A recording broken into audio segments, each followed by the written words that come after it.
Brandon Benefield, Gerard Bonner, and Diana Michelle.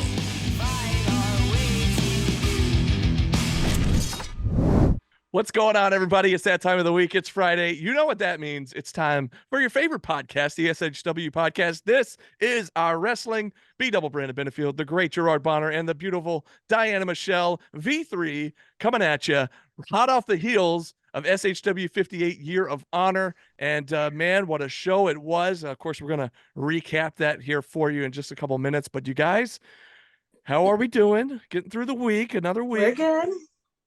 It's a long weekend, am I right? Is everybody Yes. off Monday? Oh, I'm yeah, not, that's but I'm going to act like I right. am. Yeah. Just going to pretend.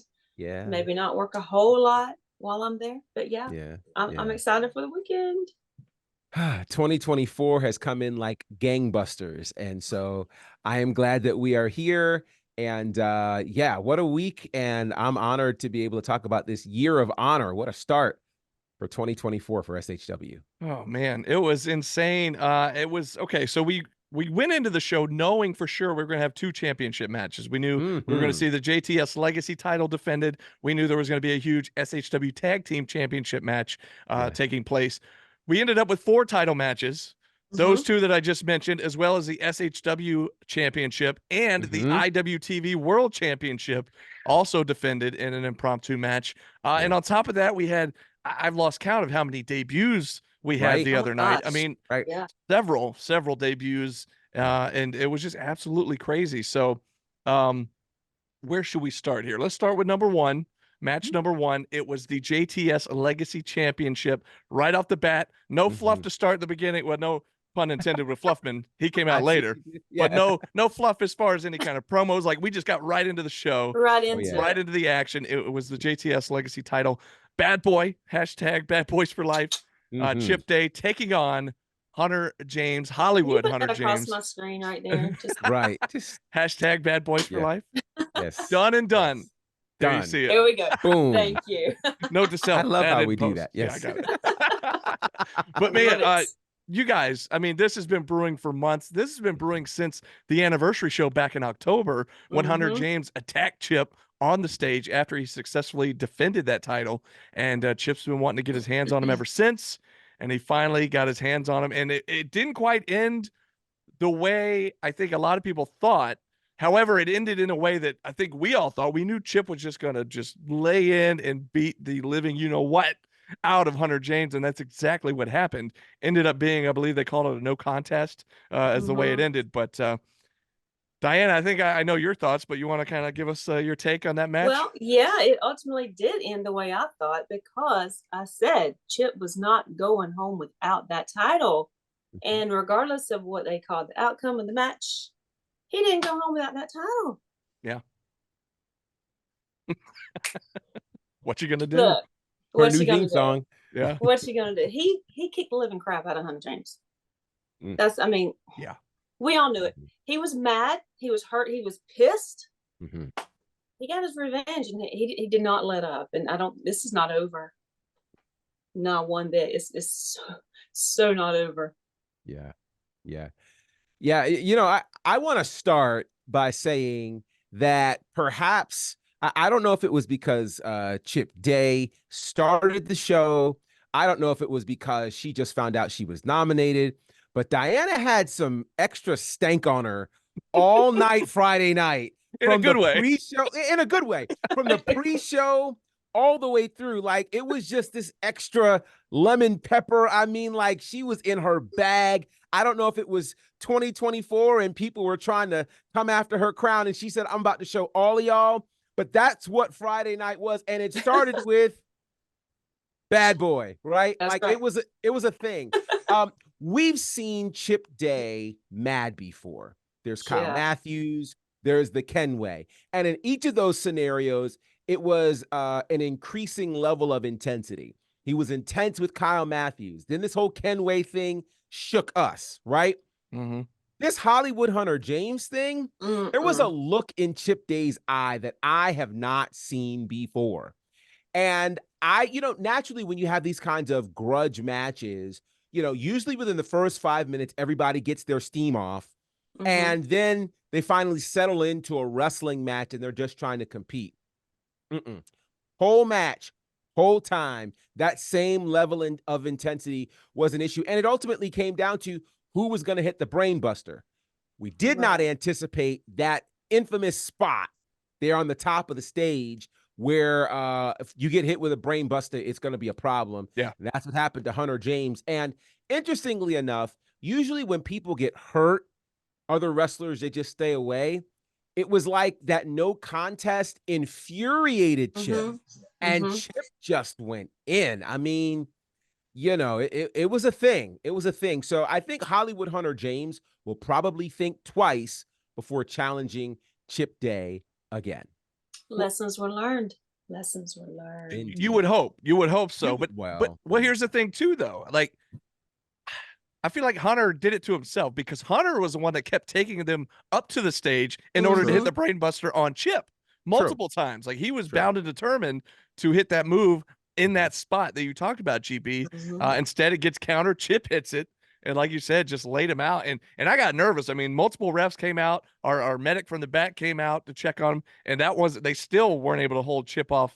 Eventually they were, but I mean, he still was just teeing off on Hunter James. And you would hope Hunter would learn his lesson, and we'll see what happens moving forward. But I don't know. But I mean, that was just kicking off the show. And I mean, that's because we weren't sure where that was going to fall on the card when it was first announced. I mean, that's main event worthy match right there. That's semi-main at least. And so to kick off the show, I mean, it's the Year of Honor, first show of 2024. Got to start it off in a huge way, and that's exactly what we did. So following that up, though, we had just a quick flashback to like the week before, I believe it was, at Beyond Wrestling. The Atrocity Cruel had defeated Alec Price, the other man that's been running around calling himself the IWTV World Champion, when we all know at SHW that Cruel is the true IWTV World Champion. So now they fought each other. Cruel was successful. Cruel defeated Alec Price and is now the undisputed. What's that? Brutally. Yeah, absolutely. And in typical Cruel fashion. And so now he's the undisputed IWTV World Champion. And of course, from Action Wrestling, Action CEO Matt Griffin comes down to the ring to, I guess, kind of, he admitted that Cruel is now officially the IWTV champion, which we knew all along, but in his eyes, that wasn't the case. So he officially admits it. But he still was kind of downplaying Cruel, and, you know, how dare the SHW audience cheer for a guy like Cruel, and, you know, all this kind of stuff. Then, of course, Gary Lamb comes out, our GM. They start kind of going at it a little bit. And then, unannounced, we didn't know he was in the building. The Atrocity Cruel himself, IWTV World Champion, shows up, comes down to the ring. And, I mean, it's been quite a while. We hear loud pops in the Action building every month, right? This one ranks right up there towards the top for me. And I've been there since, October of 2018. And this one, I had the roof shaking in the Action building. This pop for Cruel, it was crazy. It was crazy. And the vision of him standing there, like, just surprised everybody, I think. But then he had those titles draped around his shoulders. Yeah, he's got his title belt, and then he took the title belt that Price had been carrying around. And so now he's holding two IWTV title belts. I mean, it was a visual, man. It was something to behold for sure. Definitely. I wasn't expecting it, but it was welcomed. Yeah. It was welcomed. Matt Griffin, once again, hightailed it out of there pretty quick. And that's always fun to see, right? One of my favorite things over the last several months is him diving into the front row over the guardrails. Pretty awesome. He's getting good at it. Right. I hope so. Right. I had the same thought. You know, the Olympics are in July, August. So here we go. Maybe he'll want to go to Paris or something. I don't know. But yeah, shout out to Cruel, the undisputed IWTV world champion. You know, this whole situation kind of reminds me, I hate going this far back, but kind of reminds me of, you know, when everybody was saying the world was flat and it was really round. Like, you guys are just realizing it. Of course it's been round. Like, stop playing. You know, so I know, and maybe because, you know, Mr. Griffin. Is Matt Griffin, you think Matt Griffin's a flat earther? I bet that wouldn't surprise me. I bet he probably is. Wouldn't surprise me, you know, in his rotund space. But with that said, you know, he came out also, you know, drinking a spirit or two, which also could have altered his reality. And so, yeah, it's intriguing, but the image, and this is what I was going to say, 2022 is when we got our first taste of seeing the IWTV World Championship in an SHW ring, courtesy of course, AC Mack when he had his first defense, strangely enough, at the February show, which is 2 years from our upcoming show. Yeah. I don't think any of us realized how much the IWTV World Championship would find its home in an SHW ring. We have seen a ton of IWTV World title defenses in our building, which says an awful lot. Now, I'll probably have to go check somebody's record to see if there's another building that has held more title defenses, in these last 2 years besides ours, but we've got to rank pretty high up there. And so seeing Cruel with that title, it's not every day that you can say, hey, there's a world champion and he's one of ours. We've been able to say that now for 2 years straight, from AC Mack into Cruel. And so it's exciting now that the rest of the world has to acknowledge what we've been acknowledging the whole time, Cruel as the undisputed IWTV World Champion. Absolutely. Sure. And of course, we've got another IWTV World Championship match coming up that we just found out about earlier today. It's coming up February 2nd, SHW59. We'll talk about that at the end of this show. But what ended up happening last Friday was an impromptu IWTV World title match as Alexander Moss, the Absolute Truth, comes out to the ring. Now, we had heard before the show that that Anthony Ogogo perhaps had hurt his back during training. We weren't sure if that meant he would be there or not. And it turns out Alexander Moss comes to the ring and says, unfortunately, his opponent, Ogogo, was not there tonight. But he wanted to seize this opportunity with Cruel being in the ring. And I said before Moss even showed up, I told you, GB, I said, I don't know about you, but Cruel looks like he's ready to fight. And you were like, yeah, I mean, he's always ready to fight. It doesn't matter when, doesn't matter where. And so Gary said, you know what? So be it. Let's make it a title match. And there you go. We have an IWTV impromptu World Championship matchup. And Moss, is no pushover by any means. However, when you're going up against the atrocity, Cruel, that kind of monster, I mean, it's hard for anybody to go toe-to-toe with Cruel. And so Moss, there was a couple of glimmers of hope there throughout the matchup, but overall Cruel kind of did what he does, and that's destroy people. And he took it to Alexander Moss. But hey, props to Moss for showing up and taking advantage of an opportunity and getting an impromptu World Championship match. Right. So, he did not come in that building thinking he was going to be competing for a world title at all. Right. But he put on a good showing for it. But you walked into the unknown. There's no way to prepare yourself for an unknown title shot, much less a world title shot against Cruel. I don't care how much you do prepare, you're never going to be prepared for that. Yeah, no, I completely agree. I mean, you guys said it all. And again, props to Moss for showing up, because again, he could have just said, no, not going to do this. But he said, I get one shot, I'm going to take it. And so it might be Cruel and I might leave battered and bruised, but there was a 3-second chance that he could actually leave as champion, and he was willing to take that chance. Yeah, absolutely. Well, Cruel defending successfully, still your IWTV World Champion. And of course, we will see him next month as well. We'll talk about that here in just a little bit. But moving on down the card, Alexander Lev taking on the debuting Cody Fluffman. Fluff in the house, and I will tell you what, as far as debuts go and having the crowd behind you during your debut match, man, talk about crowd support. Fluffman, first time in an SHW ring. Now, he's been in the building a few times. We've seen him in the crowd over the last few months. We've seen him backstage for a long time at SHW. And, but the crowd just loved Cody Fluffman. And, of course, we did as well. It was great to see him in his debut. And had it not been for another surprise debut by Adrian Ward, Wrestling's Warden, coming in and assisting Lev with the referee's back turned, then I think Fluffman would have had the match won. However, thanks to Warden, Alexander Lev comes out successful and gets the win over Fluff. But the good thing, Diana, we got to see the steamroller. It was amazing. Oh yeah. It was an attempt, but it finally got him down. And God, I was on my feet. I was screaming. I was excited. It was just like, do it again. Do it again. That's my favorite thing ever. It's pretty awesome. Favorite thing ever. I love it. I love me some Fluffman. Yeah. Fluff is the guy. And again, as I saw that steamroller, I immediately looked at you, Diana, Fluff because is I the was stuff. so happy. Fluff is the stuff, and hashtag roll tide, hashtag thank you, Nick Saban. And so it's pretty amazing. I knew that would be slightly polarizing. I just slipped it in and kept on moving. But to your point, I think I can say this. Fluffman may have had the greatest SHW debut in terms of support since Hold My Beer Hansen. I mean, Mm. like, really, when you think about Mm-hmm. it, is the action building is a very difficult place to debut. Mm-hmm. Yeah. These people know who they like, they know who they came to see. And so to win them over that early was amazing. Fluff won a lot of people over.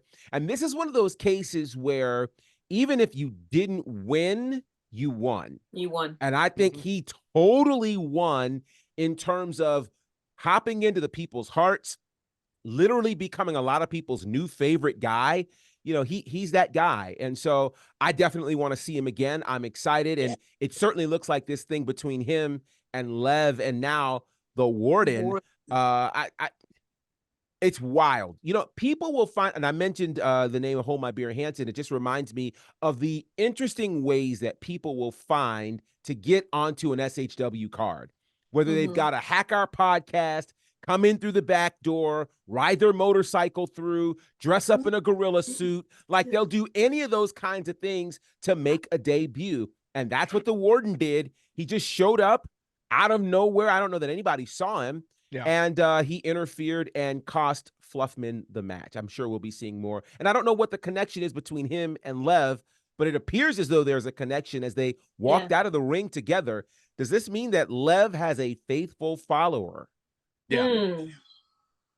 Yeah, it's very interesting. And, we there was some discussion after the show, just trying to figure out what was what. I mean, now, GB, you and I go back to the early days of when the Nightmare Factory camps were first starting, when One Fall Power Factory became the Nightmare Factory, and then they started having these camps where, like, the graduation classes and the showcase shows that we've been at, and so we've seen both of those guys, and I don't know if it's just a Nightmare Factory connection that they share, or if there's something deeper. Like you said, does he have a faithful follower? Lev, does he have a faithful follower? And Warden, I don't know. I guess time will tell. We'll find out. But like you said, I don't think it's over with Fluff.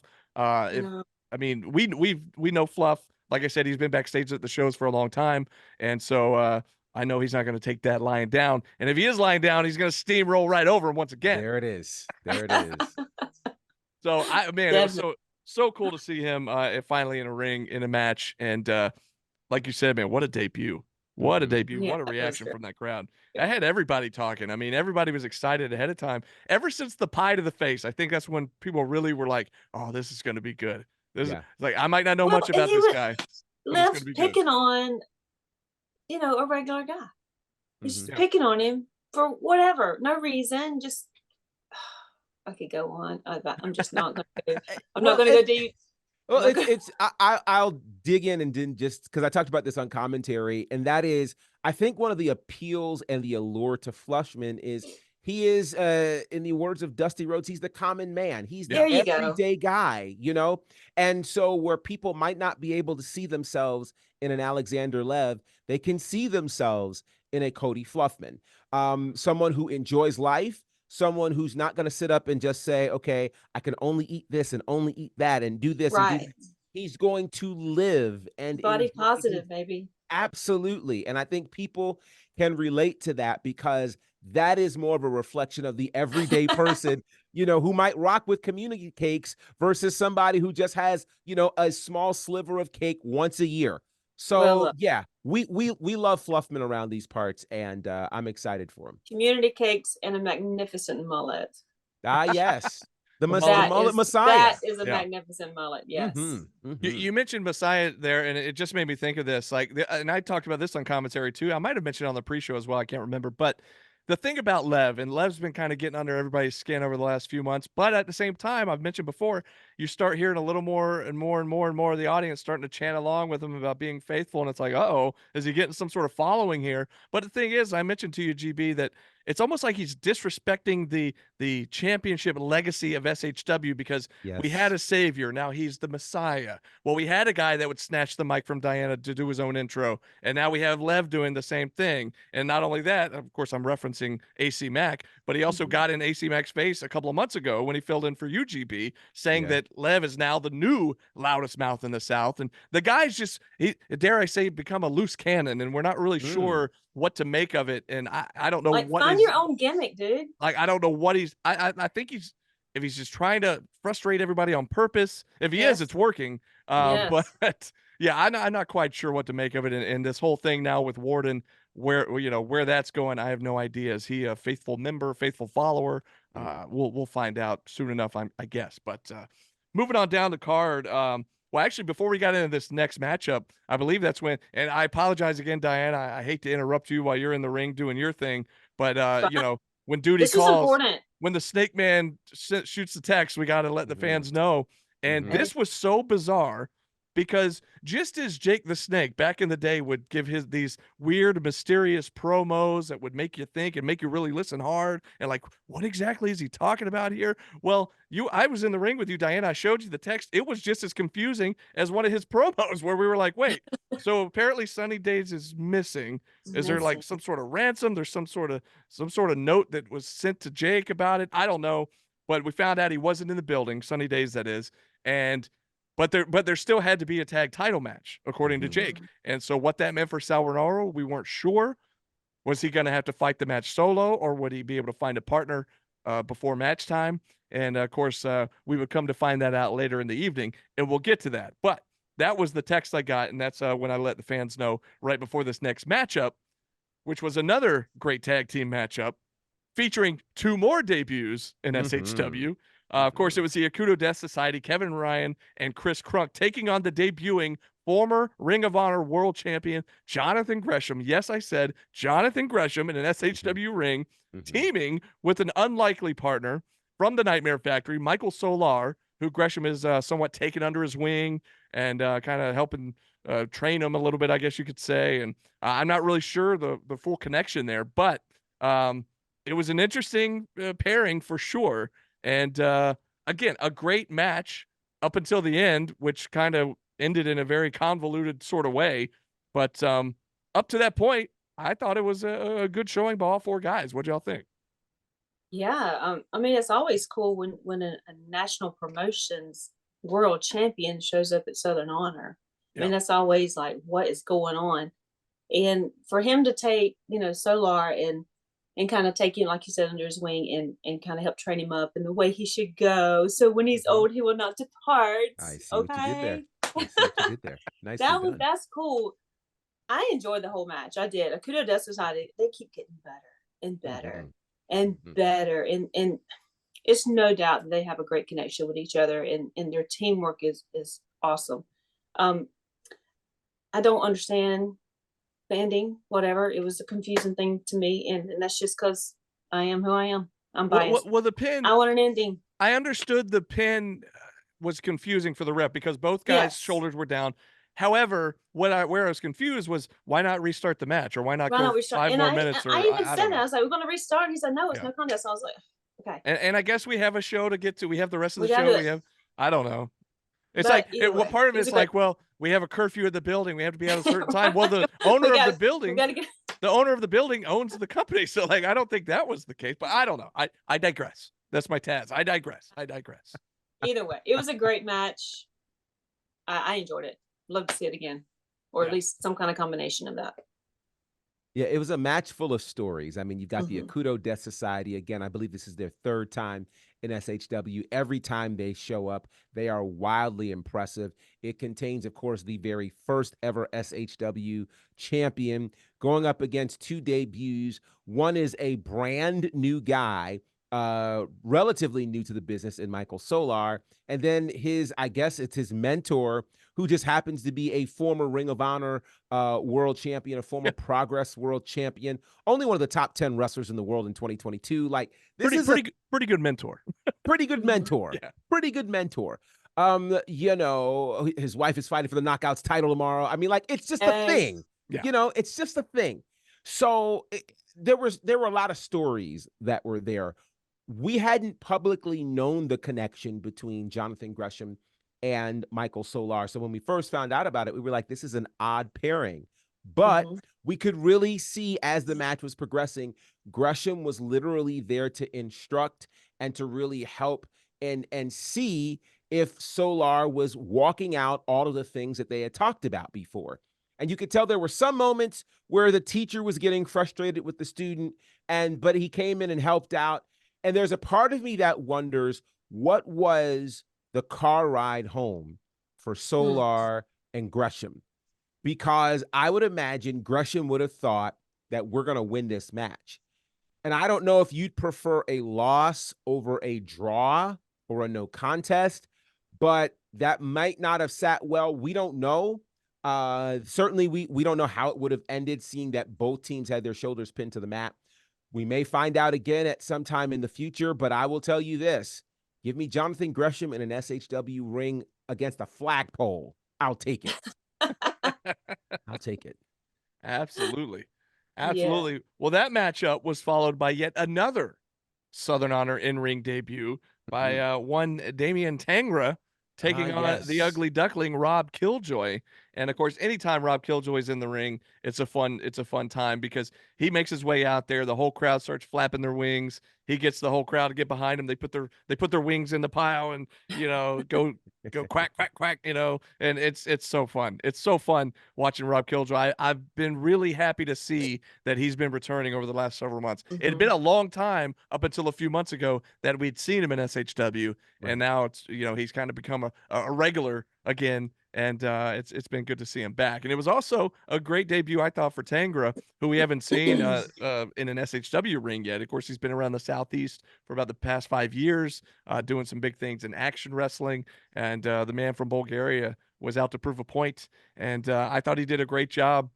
And it was what happened after the match, though, I think, that left everybody with their jaws on the floor. It was the appearance of the giant that would be known as Chosen. And that's a big man. I mean, that's a big man. He had to duck coming through the archway. He had to duck. Yeah, this was as good of a match as it was, which Killjoy came out victorious, but it was a great match. But everybody was talking about. I don't think he felt victorious. I think he hurt. That's the thing. Like on paper, in the record books, he goes down with that W. But by the end of it, him and Tangra both did not feel like winners after Chosen got into the ring. It was weird. It was like this weird buzz from the crowd, and then almost like a hush came over everybody because everybody was stunned of like jaws on the floor. Like, what are we seeing? Like GB, you and I were both just like, who is this guy? Yeah. What is happening right now? And I mean, if you haven't seen it yet, if it's not there, it'll be on IWTV before too long. Some photos did get posted this past week, and so go on SHW's Facebook to see some of the pictures. But the pictures don't even do it justice. And he looks huge in the pictures, but they don't even do it justice. You got to see him. It was like watching Thor. And when Loki sends the Destroyer or whatever you call him to kill Thor when he's immortal. I mean, when he is mortal, whatever. And this big metal monster dude who can just do all kind of stuff comes trekking through that poor town. Yeah, that's like that. what it felt like. That's what it looked like to me. And I was like, I remember I looked back at Cheyenne and my head was like, girl, that is a big dude. I mean, I couldn't even say it enough because it was just like, this dude is huge. Yeah. Huge.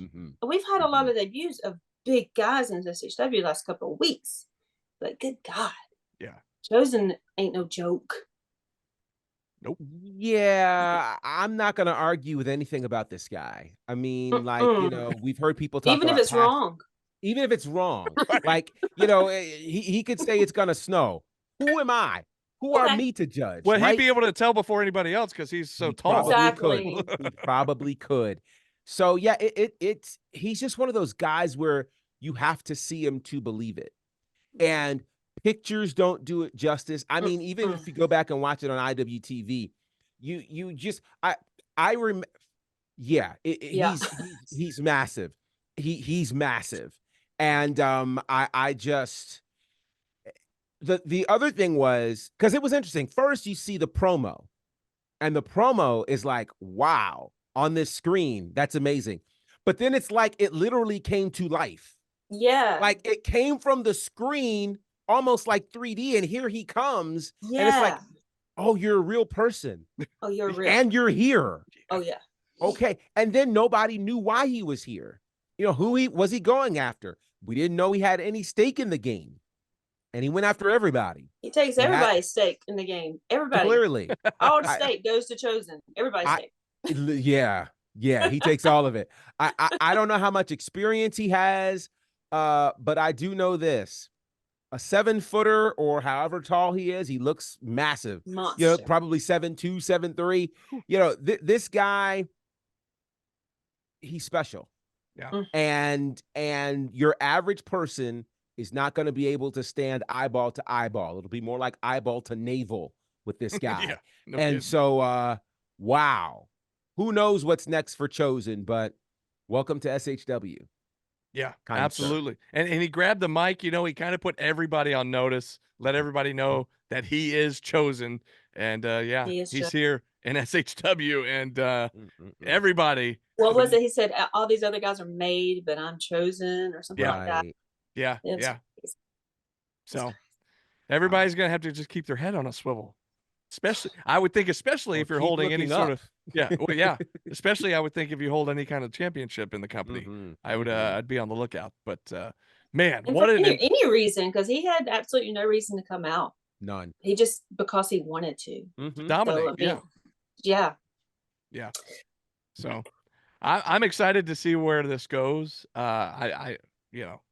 We were just as shocked as everybody else in the building. We were picking our jaws up off the floor during that whole transaction of him getting in the ring and stepping over the rope so easily, over the top rope, and just, man, like GB said, you have to see it to believe it, and seeing it in person, you just need to be there, because you can watch it on IWTV, you can see the photos. It doesn't do it justice. You got to see this guy in person. It's something else. But anywho, moving on down the card. We had CT Keys taking on the greatest, baddest, best, Najacism. Now, Naja, of course, fired up after last month. He had that open challenge where he took on Nick Halen. He lost that match, thanks in large part to distraction and interference from CT Keys. So, of course, wanting to get his revenge there. Now, CT Keys, the last time we saw him in a singles match, I won't go into too much details, but it did kind of go viral after he handled his business that night. And of course, everybody from that point on was like, well, this guy needs to pick on somebody his own size, which had us concerned because Naja is clearly not CT Keys' size. And but what I will say, it might have been a rough night at the office for Najacism the other night, but I already had mad respect for Naja after all we've seen him do, the whole feud with Owen Knight over the past year, 2023, starting in 2022, going all the way through 2023, with the best of 7, and then all the 3 stages of hell match, and all the other crazy matches he's had with Owen and others along the way. So I've always had mad respect for Naja, but that respect grew even more after seeing the fight he put up against CT Keys, because I think everybody in their right mind looked at it and looked at the size difference and thought, oh, Naja doesn't stand a chance here. CT Keys is going to destroy him. Well, that wasn't the case. Naja right off the bat, went right on the attack. And I think it stunned Keys. I think it stunned a lot of people in the audience, but Keys for sure, because he's like, wait a second. He probably came in thinking it's going to be light work, going to be an easy day at the office. And Naja said, "Yo, not so fast. That's not going to be the case." And man, put up one heck of a fight. But for such a clash of styles and a clash of sizes, I thought, man, what an incredible matchup last Friday. What'd you guys think? To those who don't know Naja, probably could look at that flyer and think, okay, this guy's clearly the underdog, right? He put in some work. I mean, some work. He had CT stammering around. I honestly thought anytime he could have pinned him easily, anytime. Totally. But I don't know. We could have watched this match, and I can't wait for it to come out. I'm gonna watch this one again. This one is a classic, really. This is, if there's a highlight reel for Najacism, this one. I don't care if he lost, whatever. this was a highlight reel for Naja, and he killed it. I mean, I don't have anything bad to say about CT Keys in his performance, but Naja, definitely the all-star in this one, for sure. Yeah, it was clear that CT Keys needed help, which most of us didn't anticipate being an issue. But literally from the word go, Naja literally went in. It was like he was shot out of a cannon. And he absolutely took it to CT Keys. I really think that CT Keys and Todd Sexton were shook. They were clearly shook to the point where CT Keys was pinned and Todd Sexton threw the chain in, and it disturbed everybody, and it gave CT Keys enough time to gather himself and pull off some chicanery to win. It was just that crazy. We've not seen CT Keys threatened before until this match. So this said a lot about the heart and the toughness. I mean, you know, if you're measuring by heart, Najicism is the size of Chosen. I mean, like, it's really like that.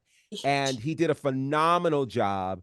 Nothing to be ashamed of. As long as his body can hurry up and heal, I'd love to see them run that one back, because I think it was an incredible, incredible match. CT Keys is still a problem, and I will not be looking him in the eye either. Yeah, absolutely not. We talked about that the other night too, GB. We always have that rule as far as when Judias comes to the ring, don't make eye contact. But now we've just kind of put a blanket statement on all of the end game, any of them that come to the ring, especially CT Keys as well. Right. Like, just don't make eye contact. I don't want to deal with these guys. Sometimes we can't help it because Nick Halen or Todd Sexton will come get in our face for whatever reason, but we try to just do our job, just avoid eye contact. That's all. I don't want any drama. But man, what a great match up until the end. Of course, there was a little chicanery, as you mentioned. Now, one thing though that they did at the end, hitting the jackhammer, throwing up the captaincy, kind of a mocking Gunnar Miller, the people's captain, if you will. Now, we have seen in past months CT Keys do that, where he's used Gunnar's maneuvers and thrown up the captaincy, but we haven't seen Gunnar Miller in a while. And so we'll get to what happened at the end of the show here in a little bit, because that would soon change. But as they were kind of doing another beatdown on, or attempting a beatdown on Naja at the end of the match, after it was over, out come the hierarchy to what we think is to save the day, at least save Naja for the time being. We end up getting another back and forth between Todd Sexton and Murder One. We've seen that a couple times before when they get on the mic, and it's always pretty entertaining, because it's always nice to see Murder's not afraid to put Todd right in his place. And, the hierarchy, Murder and Joe Black, not going to back down from anybody. And so it was interesting. I mentioned at the beginning of this show, that we ended up having an SHW title match that we weren't expecting. We did know that Judias and Kenway were going to have a match. It had never been announced as a championship match until this moment, when Murder One basically coaxed Sexton into turning it into a championship match by calling him several names under the sun. I won't repeat them, but the crowd in the building started repeating them as they would chant along with Murder One. But Sexton would give in and make it a championship match in the main event. We were going to see Judias and Kenway for the title, but he would also come back to Murder One and say, hey, by the way, with Sunny Days missing, Sauronaro is going to need a new partner for this tag championship match. And by the way, that partner is none other than in-game member Nick Halen. And as he says that, Nick Halen and Sauronaro, with steel chairs in hand, attack Joe Black and Murder One. But I will tell you this. You talked about some stank earlier. They did not have enough stank on those chair shots, because it seemed like it didn't have much effect on the hierarchy. But, of course, that would kick off our tag team championship match. And what an insane turn of events that turned out to be, because I never in my wildest dreams, or in this case, maybe nightmares, would have expected Sauronaro to pick Nick Halen as his replacement partner. What did you guys think about that? Not in his right mind. He's not in his right mind. Well, there's that. There's no logic in anything he does or says, honestly. But he's Sal. You gotta love him regardless of what path he's on. He's pal. Sal. Yeah, he's our pal. Sometimes, I guess. Yeah, sometimes. I don't know. We don't have to like his decisions or his choices, but it was a wild choice. And I guess the high school counselor, Mr. Sexton, does have a degree of influence somewhere around these parts when he's not in Canton High. And so it's so interesting to see how he potentially negotiated with Sal Rinauro to get Nick Halen this tag team title match. It's really quite interesting. You do know that high school counselors really do have quite a bit of influence. I mean, they do help their students, get placement for these placement tests and get them ready for college and help them with their entrance essays and all these kinds of things. So I wonder if he used that kind of influence and stroke to be able to coerce one of the members. I don't know if he's the Happy or the Madness, but he can coerce them either way to take Nick Halen on. A little bit of both. A little bit of both as his tag team partner. And as is the case, obviously he was a wee bit manipulated himself by one Murder One. It's interesting to see what's going to happen with Mr. Sexton. I think Todd maybe just gave Sal his fruit cup at lunch. He might have. It might have been that simple. I just have this thought in my mind of like, if we have any listeners out there that are good, like graphic designers, graphic artists, I feel like we could make a fun like TV show promo poster along the lines of like Hanging with Mr. Cooper, but instead it'd be like hanging with we do Mr. have Sexton. Cheyenne the sign girl. Who could Yeah, do like something like that. Because I could picture. Could you imagine like a high school counselor sitcom? And all the students are like some of these roster members on the SHW roster, and you got the counselor is Todd Sexton. I mean, what a wacky sitcom that would be. Could you imagine? Anyways, sitting with Mr. Sexton, it'll be great. Sitting with Mr. Sexton, it'll be great. I tell you, shenanigans. Well, the way this tag title match played out, I mean, it was a pretty good back and forth. It was fairly chaotic for the most part, but. All of a sudden, we see a video on the screen behind us. We see Sunny Days. He's locked in a room. The outside double doors have a chain wrapped. He's locked in. He's banging on the doors, trying to get out.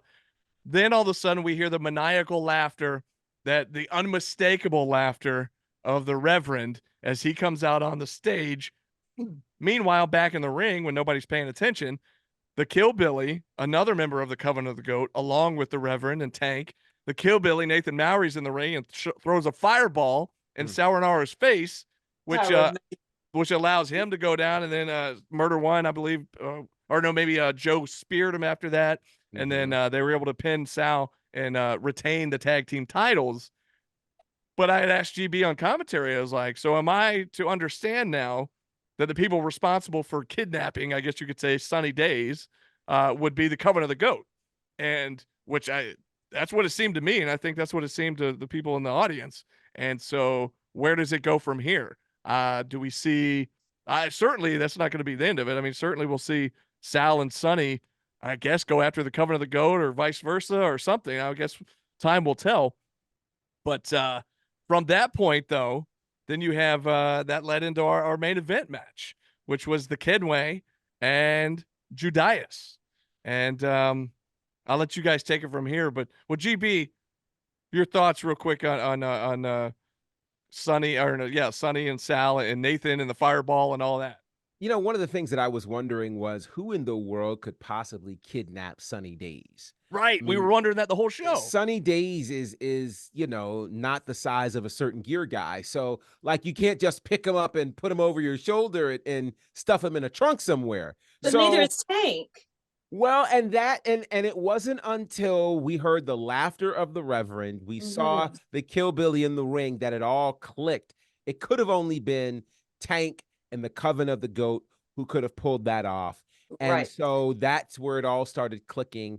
And you want to talk about a crazy, crazy rivalry. It's crazy on all sides between the Coven of the Goats and Happy Madness. So, get ready. Yeah.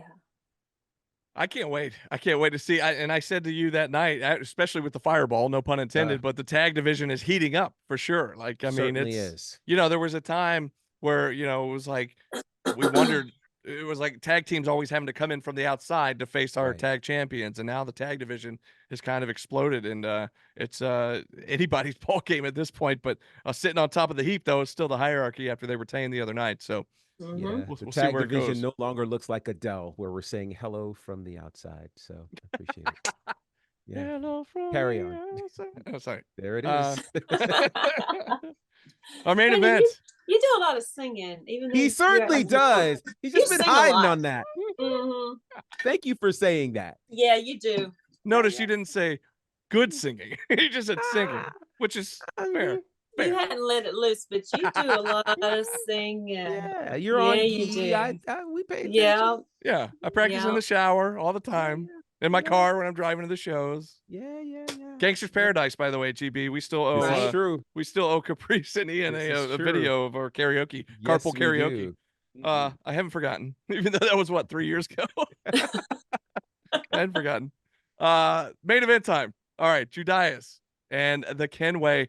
Now, again, we didn't find out until like 15 minutes, 20 minutes before this that this was now going to be a championship matchup. So, how are you feeling if you're the Kenway going into this match? I mean, initially you're going into it thinking, oh, I got my hands full. They gave me the biggest, baddest dude in the end game. They're trying to get back at me for last month and the swerve that I pulled. And then 20 minutes before match time, 20 minutes before match time, all of a sudden you realize, oh, now it's for the SHW championship. So what does that do to your mentality? GB, what do you think going into this match? What does that do to Kenway? Part of me wonders if the shock was more so for Judias. I wonder if, Murder One had said, "Hey, listen, I'm going to try to hook you up with this. Just sit back here. Let me go out here and handle it." That's what I'm thinking. Either way, I'm not sure if it was the best move for the Kenway, just because he was already in trouble for trying to dupe the end game. And we all know Mr. Sexton is not trying to get duped. He's going to feel some kind of way, and he's going to give you an extra test just because you tried to outdo him. And that's what they had planned. You add a title to it, that makes Judias even more dangerous. And it seemed as though Judias lived up to every bit of that. Yeah, and talk about dangerous. I mean, he beat Kenway down before the bell even rang. Bloodied him up. Which that goes to show you, like, I feel like Judias, like you said, maybe he's kind of nervous going into it. Like, okay, I need to get some sort of advantage here. Let me beat on this guy a little bit. Bloodied him up. The blood was flowing, yeah. Yeah. And ended up Judias ended up winning via submission. He had that Boston Crab sunk in real deep, and Kenway did everything in his power to not give up, and he didn't give up. He ended up passing out. Yeah. As Joe and Murder would come back to the ring trying to encourage him to get to the ropes, and he just couldn't do it. And of course, we end up seeing this, which I don't know if this will ever end, this back and forth between the end game and the hierarchy, but the end game with the numbers advantage, until we hear this is not a test. This is reality. Sounds like Kane. Yeah, right. 2 words. Suck it. Yeah. Anyways, throwback to the Attitude Era for you folks that don't know what we're talking about. I can't stand you sometimes. When Kane was in DX for that brief time. 2 seconds. Oh, Jesus. When he tagged with the X-Pac. Anyways, but yes, so Gunnar Miller's music hits. We haven't seen Gunnar in a long time. He comes out, kind of evens the odds a little bit. A little face-to-face with CT Keys, even hit CT with a spear.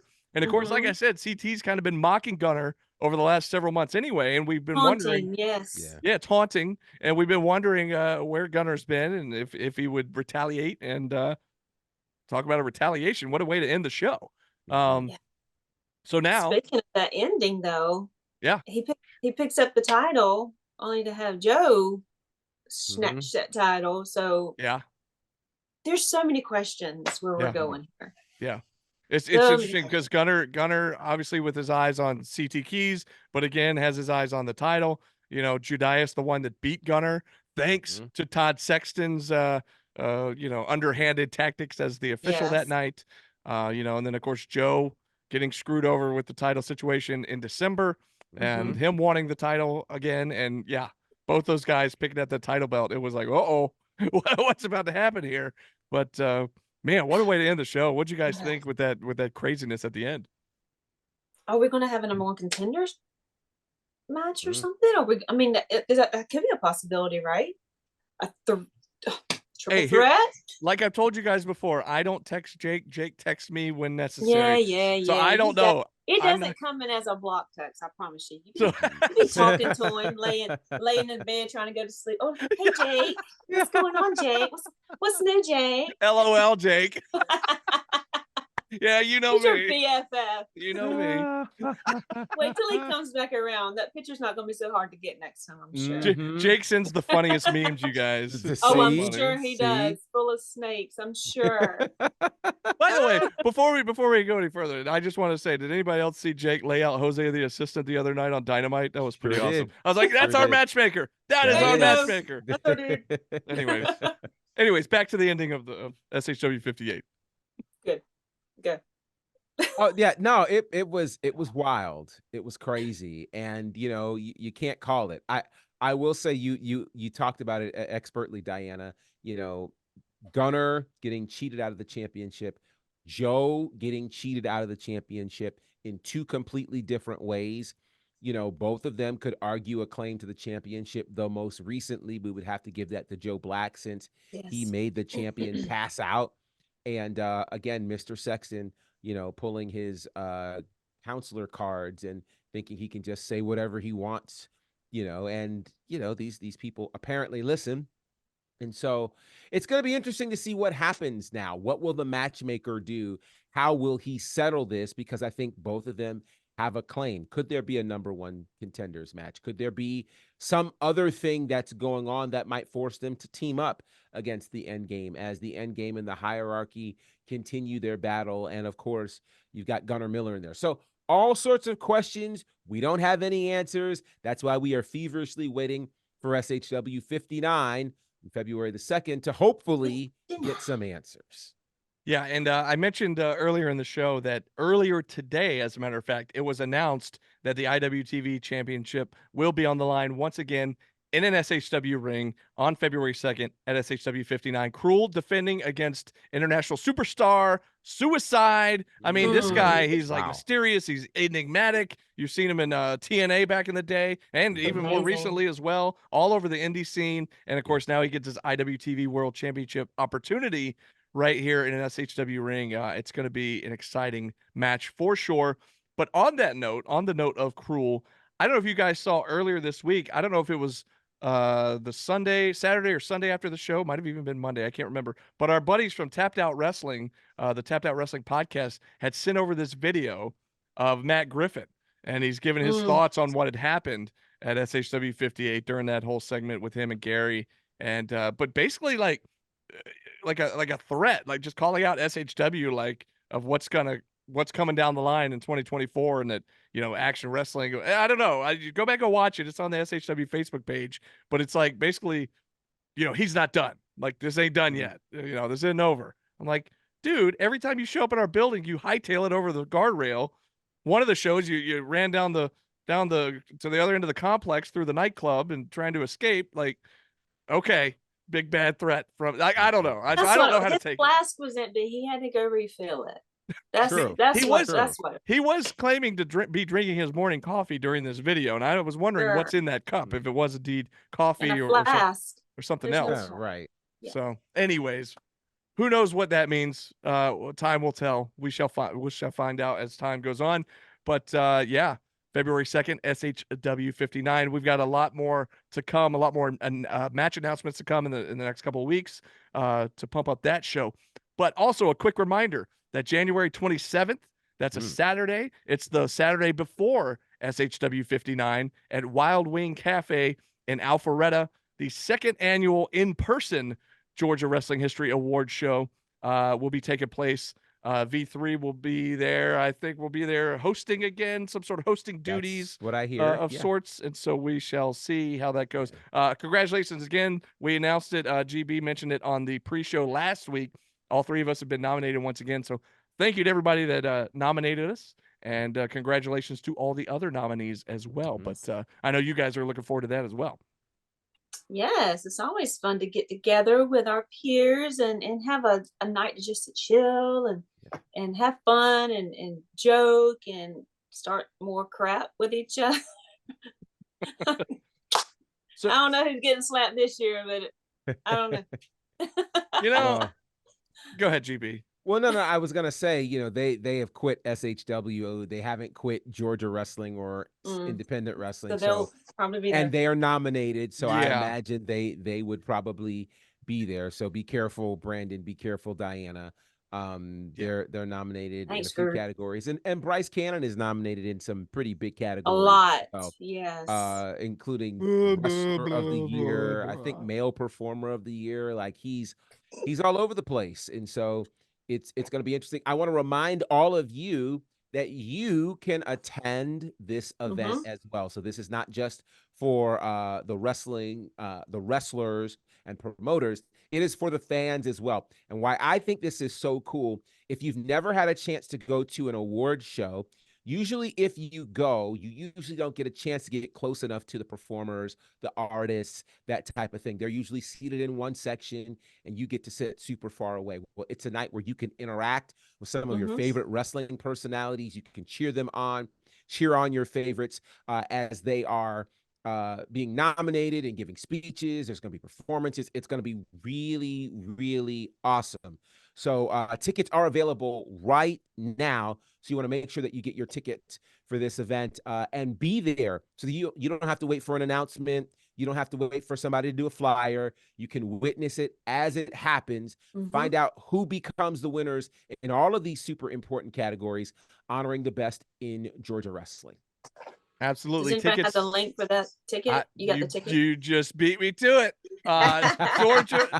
Georgia Wrestling Awards.eventb.com. I'm putting it right there on the screen so you can see it. Right? So there you go. Georgia Wrestling Awards.eventb.com. Go ahead and get your tickets now.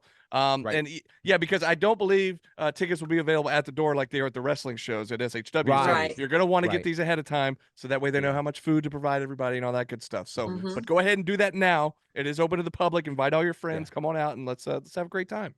And you get to dress up as well, so you don't have to wear your don't come in your pajamas, please. Don't wear your favorite wrestling t-shirt. Like, come dressed. You can possibly even get on the red carpet. Like, it's going to be an entire thing, dance floor, all of the things. It really was special last year, and I'm looking forward to connecting again. We when we usually get to these spaces, obviously we're there for the show, et cetera, et cetera. It's a wonderful time for people to be able to just interact and enjoy and celebrate the last year, because this really was an amazing year for Georgia wrestling. And I'm really, really glad that we get to celebrate all of the accomplishments that happened. And again, that is 2 weeks from tomorrow. So you want to make sure you get your tickets now. Do not delay.